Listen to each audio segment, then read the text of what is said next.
I just finished playing about 30 hours of Fragunk, so it's time for an honest review. If you have not seen this game yet, it is a brand new tactical shooter in the same vein as Valorant, but with some very interesting wrinkles through roguelike card choices and some very unusual sort of cartoony style, what they call lancers or characters.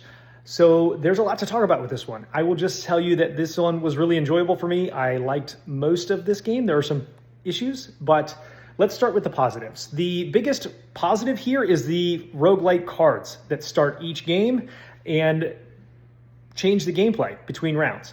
So these are card choices that every team on both sides, on offense and on defense, will play and vote on. So there are things like switch sides. There are things like turn into a vampire. There are things like make your head super big so that it's easy to hit. There are other cards that counter those, like do not take any bonus damage to the head. So there's dozens and dozens of these cards that unlock as you play, and they really do genuinely flip the gameplay on its head. This is the most interesting thing about the game for me, in that it does change the gameplay.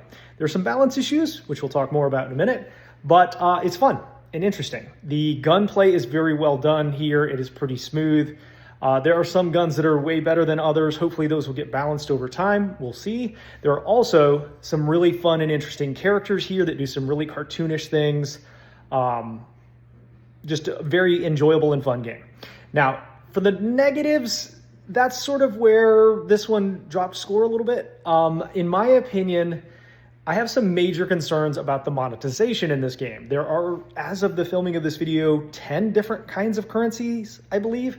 And most of the most overpowered operators are locked already behind a paywall, although you can unlock most of them fairly easily, if not slowly, through just playing the game.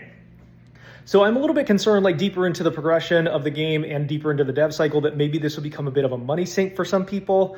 So just don't fall into the money trap that I think is already being set for people here. I will also say the movement is incredibly slow and feels very like sandboxy.